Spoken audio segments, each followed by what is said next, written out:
Pessoal, uma vantagem de ser palestrante é que a gente dá a palestra, faz as provocações e vai embora.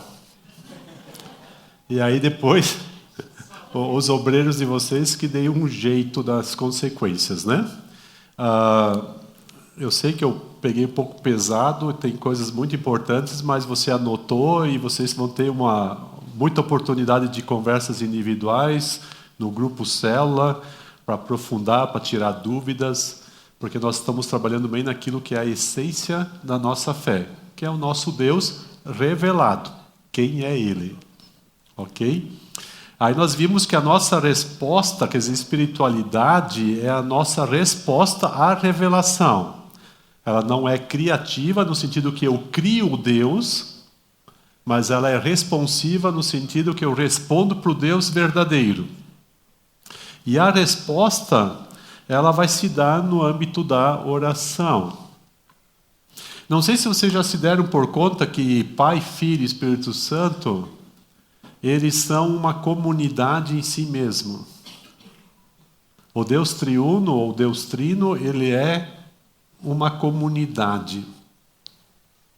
E quando Deus decidiu criar o ser humano à sua imagem e semelhança, olha só, nós somos arquétipos de Deus.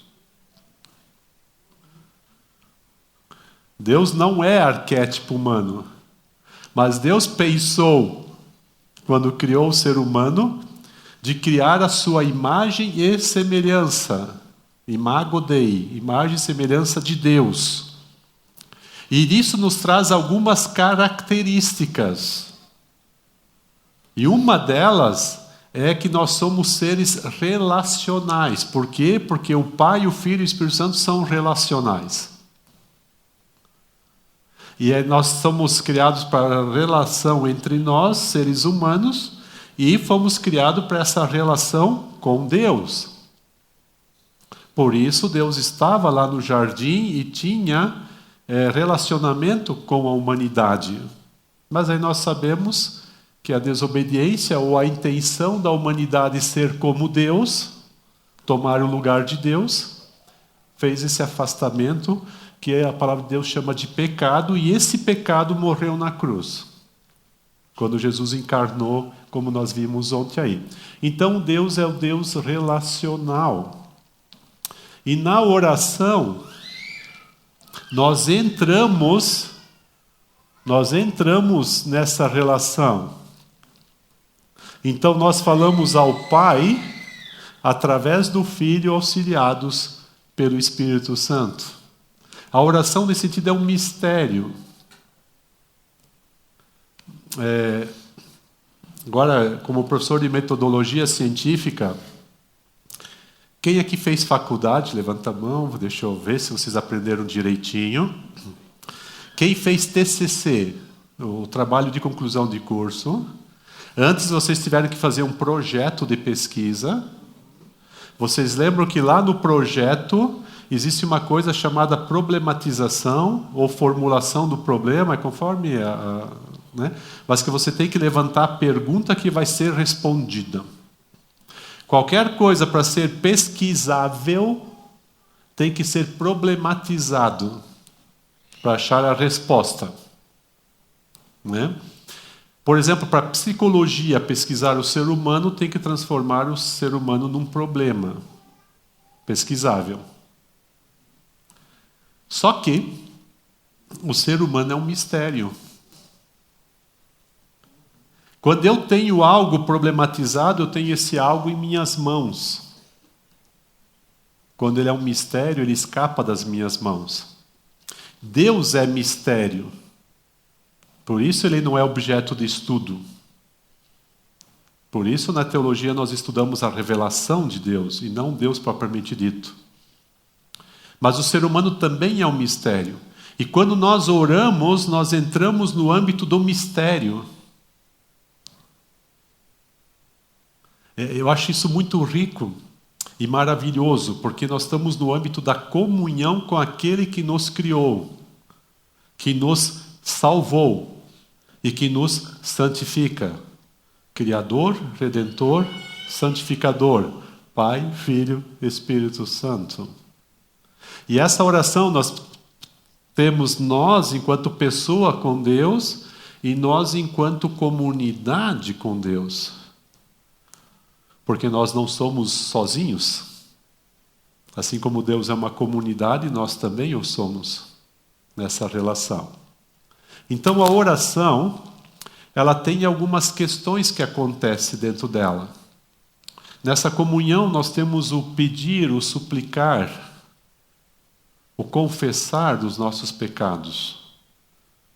A gente tem que ser sincero na presença de Deus. Não dá para passar 171 para cima de Deus. Não sei se essa gíria existe aqui, 171. Existe? É uma mais antiga essa gíria, né? Não dá para querer enrolar Deus. Né? Quer dizer, a gente é pecador, a gente sabe disso, e nós temos que ser sinceros. Senhor, eu estou mal intencionado, me ajude. Né? Mas a gente vai pedir por coisas que nos faltam, a gente vai suplicar por coisas que nos faltam. Isso está correto, porque numa relação a gente expõe as necessidades que a gente tem. E aí nós temos o dever de interceder. Interceder pelo outro que está em sofrimento, por outro que tem dificuldade. Inclusive, aquele que eu não gosto.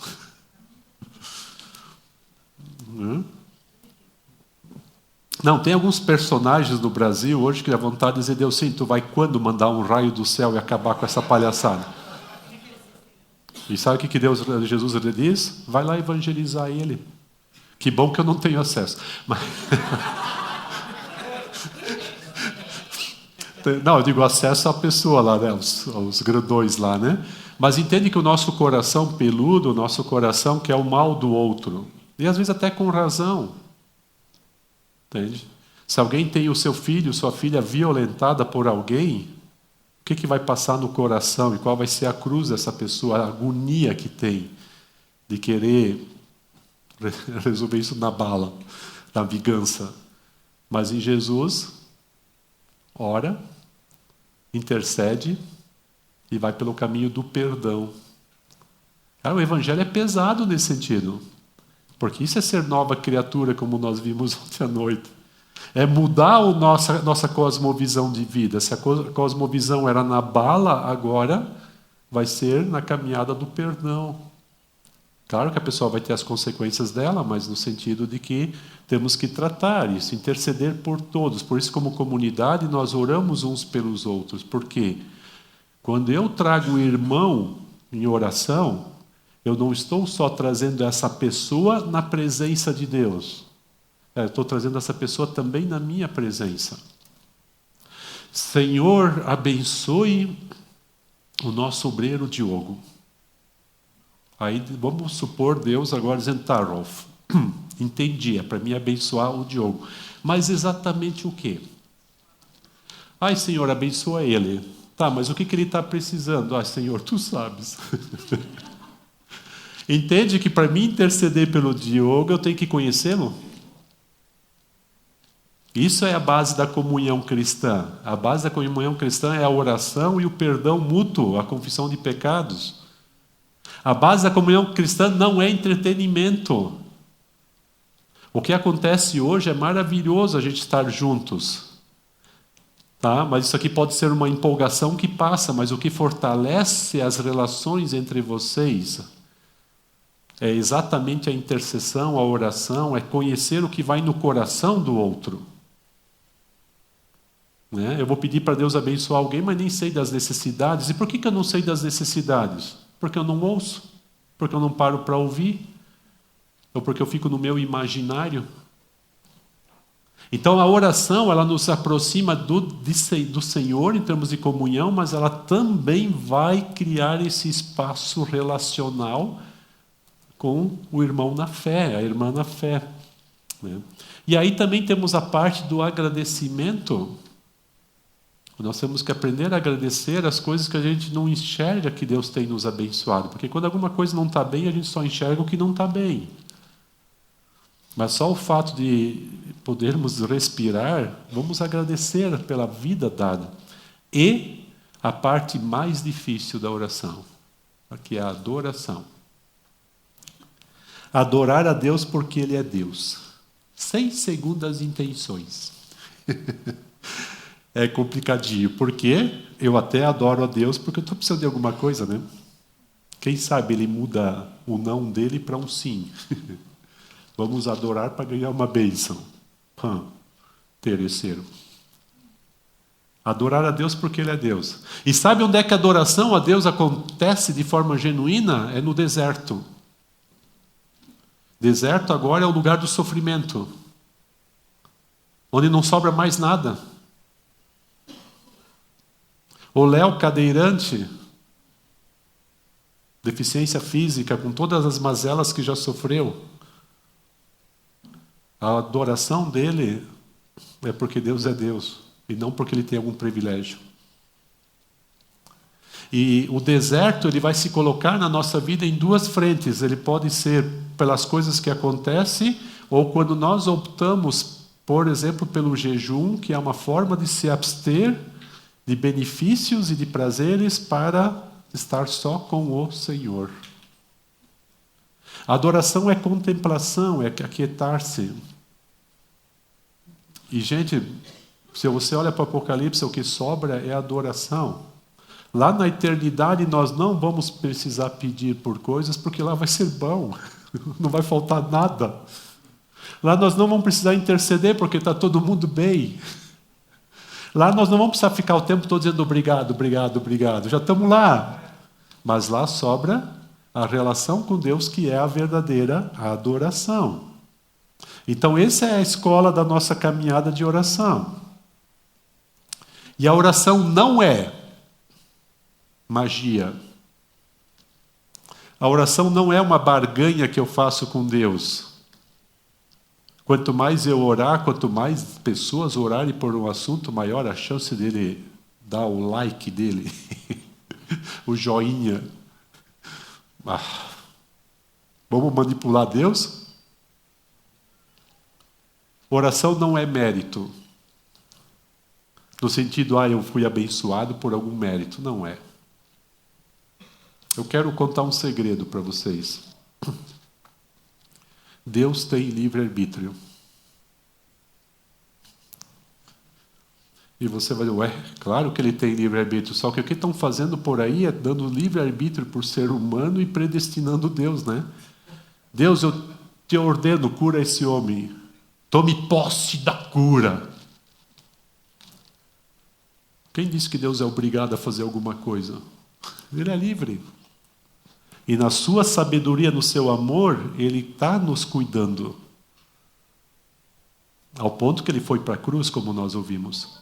Então, oração não é tentativa de manipular a Deus. Talvez ali esteja até algo a gente confessar como pecado. Senhor, me perdoa que eu tentei te manipular. Né? Por quê? Toda oração é ouvida por Deus. Toda oração tem resposta. Nenhuma oração fica sem resposta. Só que a resposta...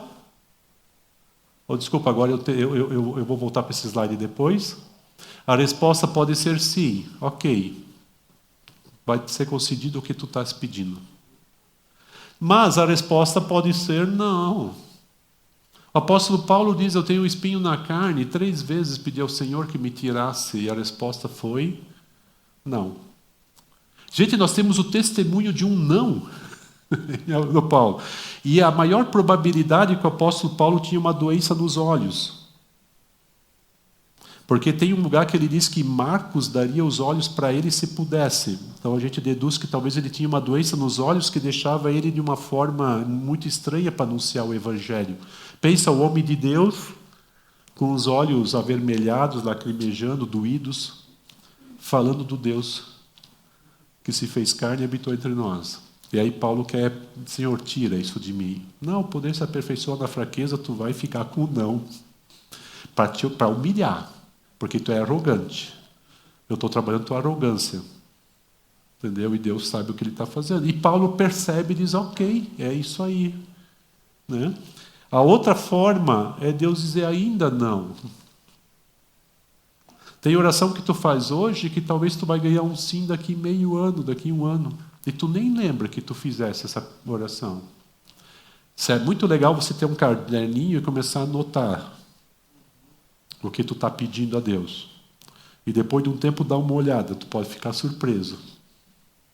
Porque Deus não é imediatista, Deus tem o tempo dele.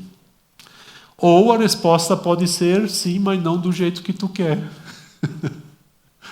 Não do jeito que você acha que tem que ser. Ou seja, Deus atende a oração, mas de uma forma que depois a gente, muito melhor do que eu pedi. Porque Deus enxerga o todo. Por isso é fé. O que é a fé? É confiar que a resposta de Deus é a melhor.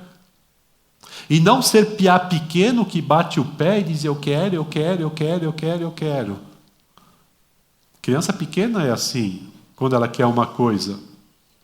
E muito cristão é um nenezinho, uma criança pequena batendo o pé. E talvez Deus, num momento, até diz, ok, eu vou te conceder porque tu está no início da fé. Mas a maturidade na fé leva a gente a entender que o Senhor é gracioso da forma dele, porque ele enxerga coisas que nós não enxergamos. E no momento da dor a gente não vai enxergar. Mas a comunhão é que permanece. Jesus lá, suando como que gotas de sangue, um suor grosso, um suor de pavor. Pensa, o Deus crucificado sentiu pavor. O Deus encarnado, desculpa, ele sente pavor e ele vai e diz, Pai, afasta de mim esse cálice. Olha a oração de Jesus, e Jesus ganha um não de Deus. Mas não seja como eu quero, mas como tu queres, ó Pai. E Jesus vai para a cruz. E lá ele clama o Salmo 22, Deus meu, por que me abandonaste? Isso é fé. E isso é comunhão. Isso é confiança, porque a palavra que define a fé é a convicção e a confiança, porque eu tenho a convicção que é Ele, mas agora eu preciso responder, é Ele.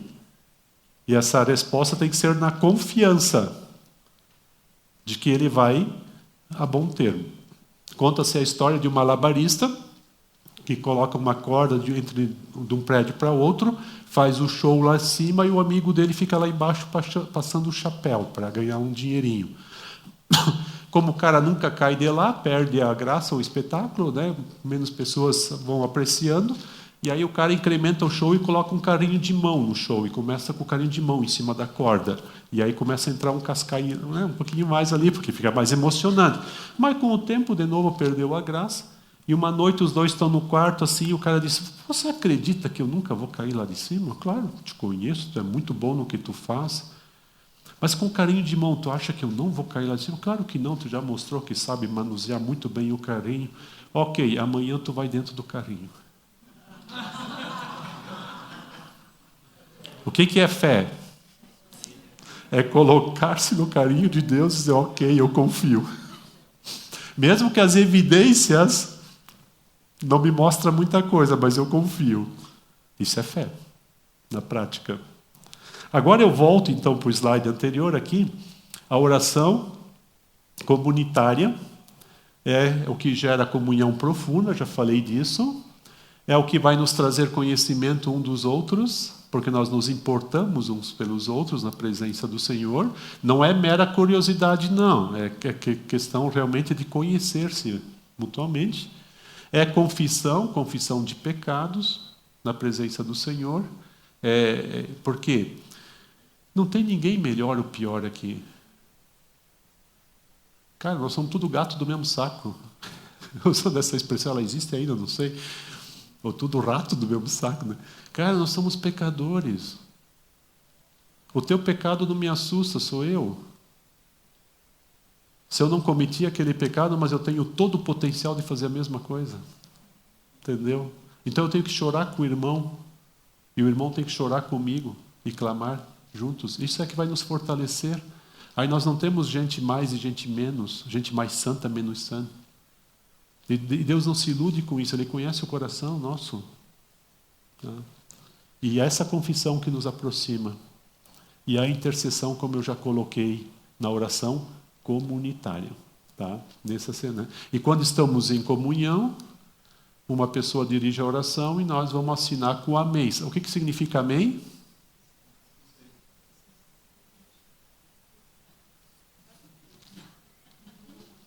Um pouquinho sim. Verdade. É verdade. Amém, amém vos digo. Em verdade vos digo. Amém, amém vos digo. Então, quando eu digo amém, eu estou dizendo é verdade, Senhor. Eu assino embaixo dessa oração. Né? Nesse sentido. Daí a resposta a gente viu. E agora eu vou para o texto bíblico de Mateus, o Sermão do Monte, Mateus 5. Abra lá comigo. Mateus 5, a gente vai começar a leitura no verso 5. Desculpa, Mateus 6, eu olhei o 5 antes ali. Mateus 6, o verso 5.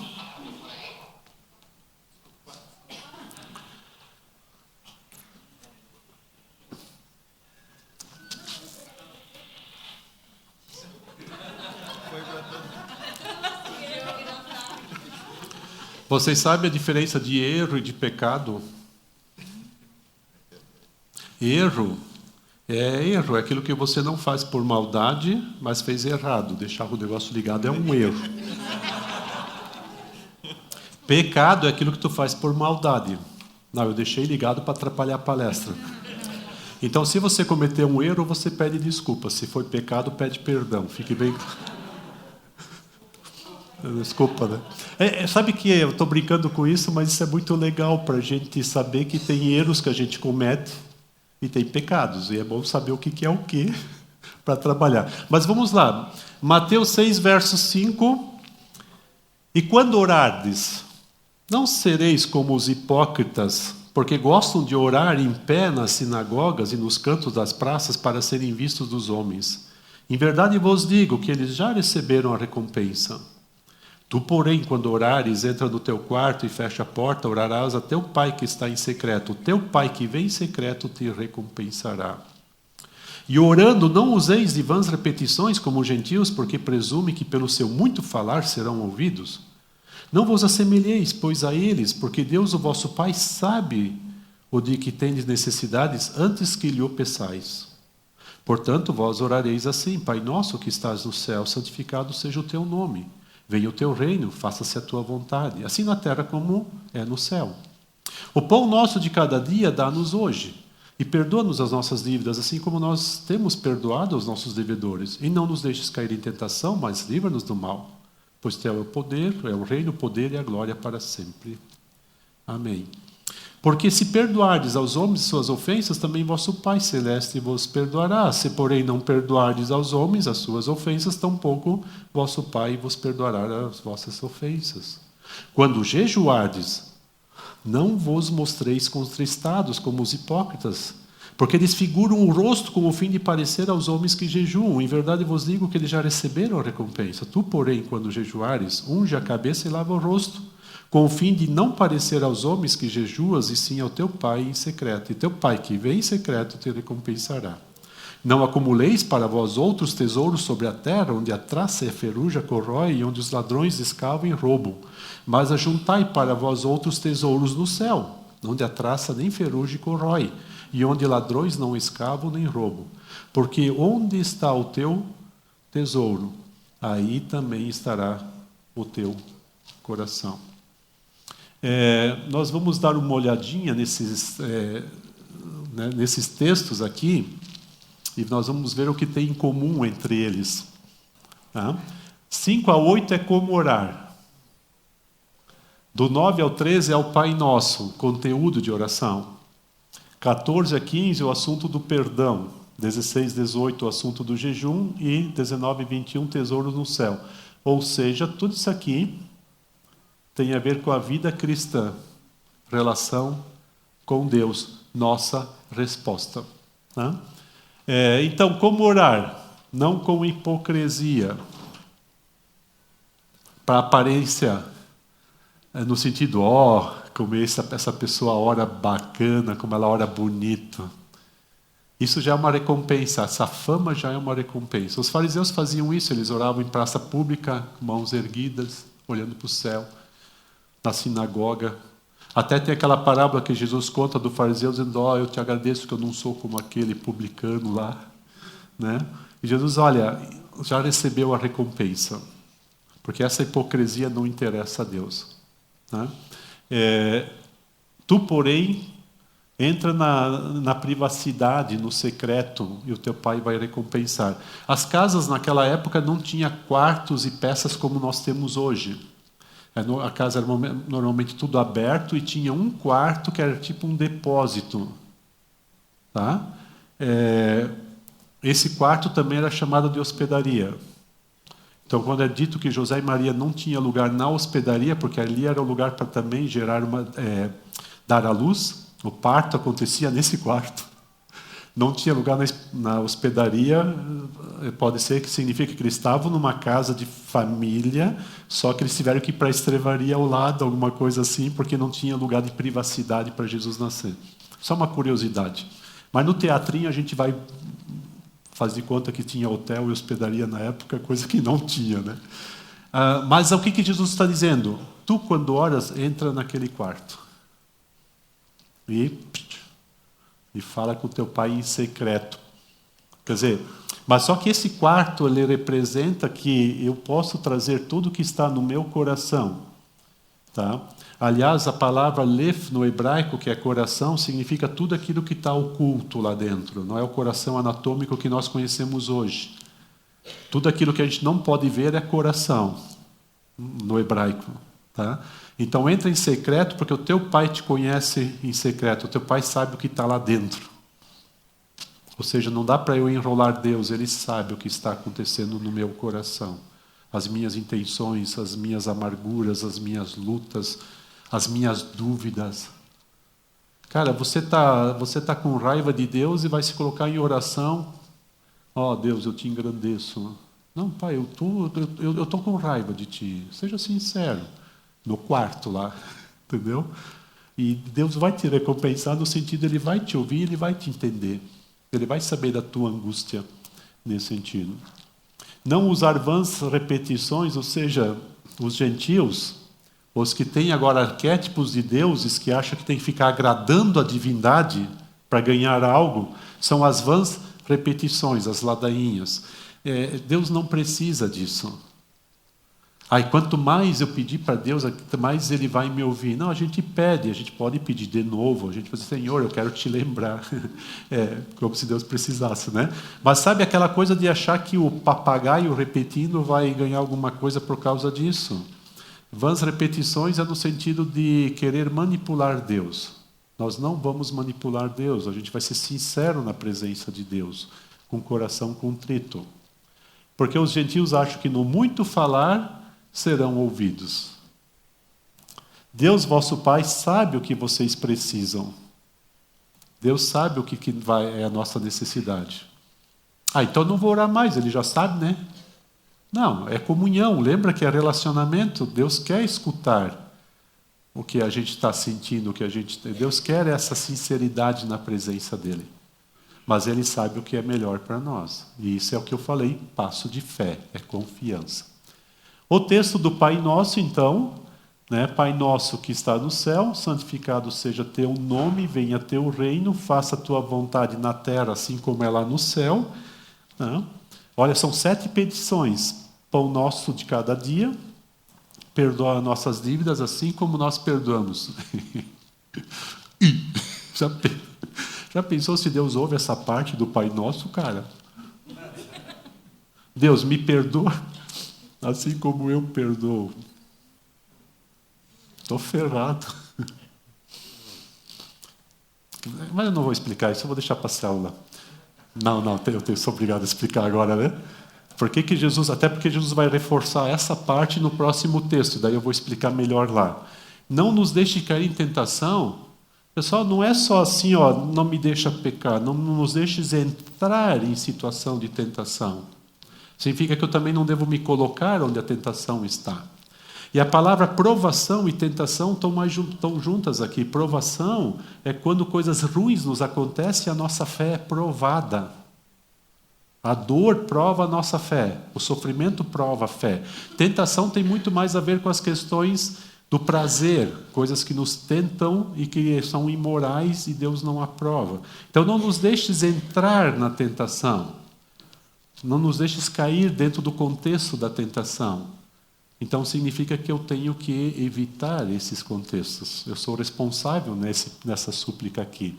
Pão nosso significa que o pão não é meu, me dê o meu pão de cada dia. O pão nosso significa que é para todos, então a gente enxerga que tem irmãos, né, nesse sentido. Livra-nos do mal, porque nós vivemos no mundo mal, não sei se vocês já se deram por conta, né? E livra-nos do mal nos carregue no mal para que a gente não perca a fé em Ti, quer dizer, nos mantém conectados em Ti. E aí vem uma doxologia, a doxologia é a glória, onde se dá a glória, né? Reino, poder e glória são teus. Então, esse acréscimo posterior que houve no texto, pois teu é o reino, o poder e a glória para sempre. E aí vem o próximo texto, que é o assunto do perdão, né? Se perdoar, o Pai vos perdoará. E como vamos fazer com isso aí? Né? Gente, a cidadania do reino de Deus, venha o teu reino. Assim como é lá, venha cá. A cidadania do reino de Deus é o perdão. Quando você entrega a vida para Jesus Cristo, você é cidadão do reino de Deus. Você não é mais deste mundo. Você é do reino de Deus, que virá de forma plena no escatom, no tempo de Deus, naquilo que virá. Então você já é um cidadão do reino de Deus. E uma das características dessa cidadania que é o perdão. Porque o Pai, o Filho e o Espírito Santo vem na perspectiva do perdão na cruz de Cristo. Jesus morreu para perdoar e custou um alto preço. Agora, se eu vivo com o Senhor, eu estou no âmbito do perdão, eu vivo do perdão, e esse perdão vai ser estendido ao outro. Porque isso é cidadania, isso é ser discípulo de Jesus. Então, se vocês perdoarem, vocês vão ser perdoados, é uma forma didática de falar dessa cidadania. Ou seja, não é normal alguém receber perdão de uma grande dívida e cobrar uma dívida pequena do outro. Lembram da parábola? Né? Então, se você não perdoa, talvez você não está com o Deus do perdão. E aí está a tua perdição. Não é você perdoar alguém que vai te salvar, não é isso. Mas quem está com o Deus do perdão vai querer perdoar. Eu agora estou dizendo que vai querer perdoar porque eu quero dizer para você que o perdão também é um processo. É uma luta. É uma luta muito grande, é um sofrimento que nós temos quando alguém nos machuca. Né? E lidar com isso não é tão simples assim. Mas eu quero perdoar. Se eu não consigo, mas eu quero, porque eu estou da cidadania do reino. Eu entendo que o caminho é o perdão. E aí na oração começa o perdão, porque você começa a falar dessas coisas com Deus. Né? Se não perdoar, vocês não serão perdoados. Aqui tem uma mudança terminológica, porque aqui aparece ofensas, e no texto anterior apareceu dívida. E aqui parece que ofensa é uma coisa um pouco menor do que a dívida, então também tem um jogo de palavras aqui, né? Mas essa questão aqui é uma questão lógica de cidadania. Se eu vivo com Jesus Cristo, eu estou no caminho do perdão dele e estendo esse perdão adiante. Já? Comecei a falar há pouco. Está dizendo que falta só 10 minutos, não é possível. Próximo texto, então, né? Ou seja, o perdão inicia na oração. Você não está conseguindo perdoar alguém, fale com Deus sobre essa situação. E nesse falar com Deus é o início da abertura para o perdão. É uma construção que você vai fazer na presença de Deus. E também de pessoas que podem te auxiliar. E daí em Mateus 6, 16 a 18, temos o jejum, sem recompensa, quer dizer, sem hipocrisia, disfarça o jejum, teu pai vem em secreto, recompensa eterna. Daí nós temos em Mateus... o jejum eu vou dar uma puladinha aqui, porque daqui a pouco é almoço, fica indelicado eu ficar... Hoje é bom falar de jejum das mídias sociais, ter um dia de abstinência e para ter mais treinamento. Então, que maldade de falar de jejum antes do almoço, faltando, né? Vamos lá. Aí aqui vai estar a chave do todo agora. Não acumular tesouros que são passageiros, mas tesouros no céu, porque onde está o teu tesouro, aí estará também o teu coração. Tem uma frase que eu detesto, mas ela é muito verdadeira. Tem um amigo meu que já falou isso em palestra, já disse para ele que eu não gosto dessa frase, que ele fale ela. Tudo que a gente tem vai virar sucata. Cara, é o que o texto está dizendo, do ferrugem, corrói, ladrões. E quem está lá no cemitério, vocês sabem, né? Ai, a gente luta tanto para ter uma coisinha, né? E vai virar tudo sucata. Porque não é o verdadeiro... Não que a gente não deve ter as coisas nós precisamos para a manutenção da vida, né? Mas se eu me apego nisso, isso é o meu tesouro. Isso se torna o meu Deus. E aí é idolatria, né? Então, onde está o teu coração, está o... E aqui, então, eu coloco o conjunto dos textos para a gente fazer uma dinâmica aqui, assim, ó. Fala de oração, fala de jejum. Aqui embaixo fala de perdão, e que reforça, Mateus 6, 14, 15, reforça o verso 12, né? E interessante que é a mesma dinâmica do texto, né? Você em secreto disfarça o jejum, em secreto tu faz a oração, é para ser sem hipocrisia, porque quem vai pelas aparências vai ter já aqui a sua recompensa, né? E tesouro no céu é a recompensa eterna que o teu Pai vai te dar. Teu Pai que vem em secreto te recompensará, recompensa eterna, tesouro no céu, né? Então, oração, jejum e perdão está no contexto da recompensa eterna e que esse é o nosso verdadeiro tesouro. Então, o verso bíblico que traz uma certa... uma forma de poder ver tudo isso aqui é: onde está o teu tesouro, aí estará o teu coração. Então, a oração ela é central na vida cristã, porque ela nos conecta com o tesouro que é Deus. Eu não vou ficar aqui discutindo o tempo de oração. Se o Senhor é teu Senhor, tu quer estar com Ele? Tu vai organizar a tua agenda. Eu não tenho tempo. Você organiza a agenda, vai ter tempo, né? Então, aonde está o teu coração? Então, oração, perdão e as atitudes, elas são consequências de quem é o meu tesouro. Se o meu tesouro são os bens materiais, ou são pessoas, ou é a minha fama, é o nome célebre que eu quero criar, como o pessoal lá da Torre de Babel queria ter um nome célebre. Se isso é o meu tesouro, as minhas atitudes serão de exploração ao próximo, serão de... Entende? Serão coisas malignas.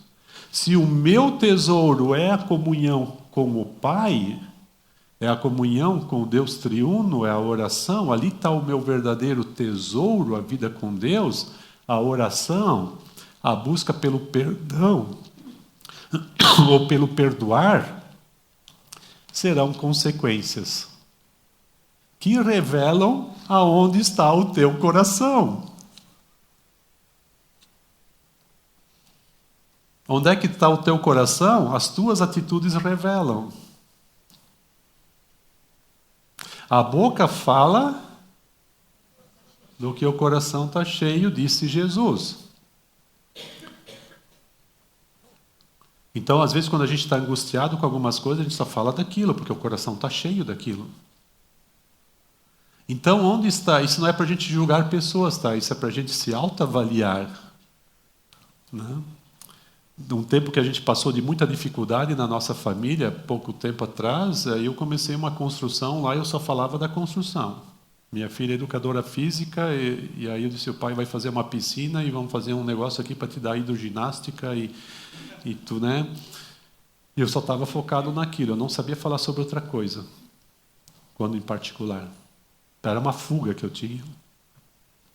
Até onde eu comecei a perceber, isso aí tá virando o quê? Afinal de contas, tudo isso aí. Entende? Aquilo que está...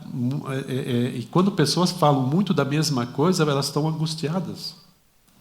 E pode ser que o coração não esteja conectado com Deus. E não significa que elas não queiram Deus, mas significa que elas precisam ser orientadas no processo, porque isso é libertador. A boca fala do que está no nosso coração. E não só a boca. Eu vou parafrasear Jesus aqui agora, olha a ousadia. A metacomunicação fala do que está cheio o coração. Não, porque eu sou um cara falador, já perceberam? E quem aqui é um pouco mais extrovertido sempre luta com esses textos bíblicos que fala que tem que controlar a língua, né? Tem que controlar o conteúdo que sai. E não a quantidade que sai. Mas a gente comunica pelos gestos. Se eu estou agora amargurado com o Diogo, estou chateado com ele, fico alimentando, ele não podia ter feito aquilo, porque tá, e começo a alimentar. Quando eu vejo ele, eu faço isso. A metacomunicação já expressou o meu ódio, que está alimentado lá dentro. Entende? Então, onde é que está o nosso coração? E aqui eu quero ler uma frase do já falecido Lindolfo Weingartner, um homem de Deus. A oração nos transforma. Ela muda situações, destrona poderes, destranca portas trancadas, solta a palavra presa na boca, abre coração que a amargura chaveou as 7 chaves. Falar com Deus é um exercício, um teste para a fala comum, para a conversa com seres criados à imagem dele, cujo coração só atingimos quando aprendemos o segredo com o próprio Criador, olhando para dentro do nosso coração, do nosso Deus. Isso aqui vocês vão receber, vocês podem ler com mais atenção. A oração, nesse sentido, é aptidão para a intimidade. A oração é a escola de relacionamento. Pessoas que oram,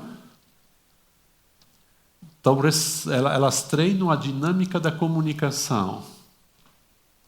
E isso é a nova criatura que nós vimos ontem à noite, também faz parte. Né? Um casal que ora juntos se comunica um pouco mais. Porque quando o marido começa a abrir o coração, a mulher abre o olho assim. Ou o contrário, né? Isso está passando no coração dele, na presença de Deus.